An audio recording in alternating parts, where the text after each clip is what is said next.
Halfway through the BRDC British Formula 3 Championship, we've got this man, Linus, leading the championship standings, which is perhaps a bit surprising given the fact that you're a rookie, Linus. It's been a pretty exceptional start to your rookie campaign in Formula 3. Please take us through it so far.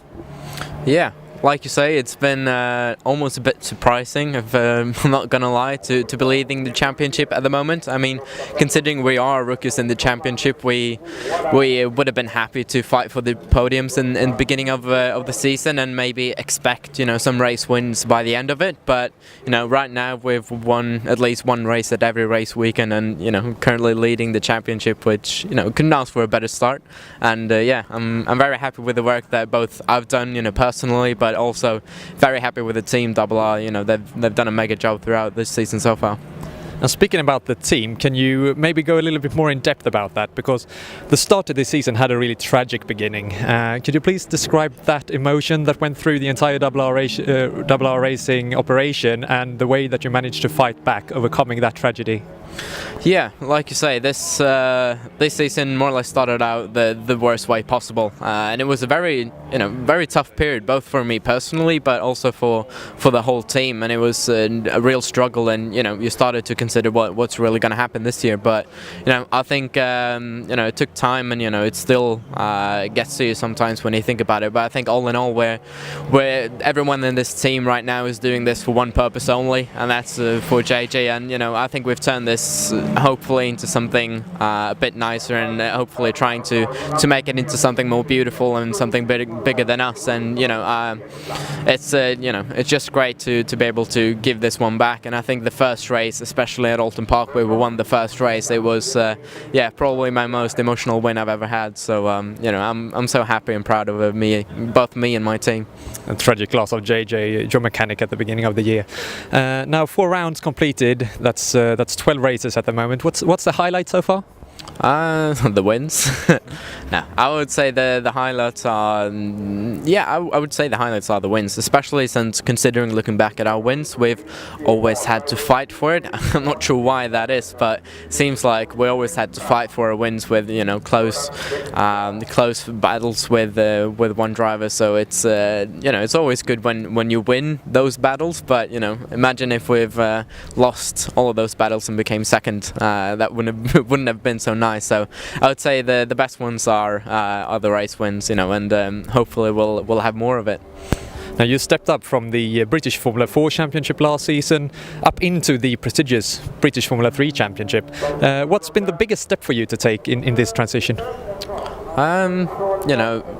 I think car-wise, there's always something new to learn when you move into a new car, both tyre-wise and speed-wise and downforce-wise and everything. And considering we had the turbo engines last year in F4, and this is a natural aspirated engine, you sort of have to, change the approach slightly with the way you look at a corner and the exit. But all in all, it's it's a racing car, so you'll try to do the best with what you got. And I think the car suits me pretty well, and I got understood the tyres pretty well, and that's a big key, considering it's Pirelli tyres. So I think the key things was just to get very comfortable in the car and get a good ground basic setup, and then you go to each track and try to perfect it. So I think we did a good job to find a car that suited me almost everywhere, at least what we've been so far, and then sort of just tweaked it to the right condition at the time and so on. You mentioned the tyres, so just how different are the tyres, the Pirelli tyres in British F3 versus the ones that you ran last year in Formula 4? And it was a big difference, I'm not going to lie. It's two very different compounds. Hankook tyres just, at least last year in F4 they stood up very well, whilst the Pirelli tyres, it's not as bad as you hear in F1 or F2 where you only have 1 or 2 laps, but it's more or less the same where you have the peak over a shorter period of time. So, it puts some extra pressure on the driver, especially during qualifying, that you need to get your lap in within the first few laps to get it sorted. So in that sense it's a bit different, and then the way you prep the tyres and during the race as well, that you maybe have to manage a bit of tyre management. So all in all, it's been a learning curve, and it's one of the most important things to get a hold of in the beginning of the season. It started off very well, like you said, winning the very first race at Oulton Park, but still, you can't help but feel it's been better and better since, culminating now in topping free practice, getting the qualifying pole position and winning again at Silverstone. So the learning curve as such, how much do you feel that you have developed as a driver from Oulton Park to where we are now halfway through the season?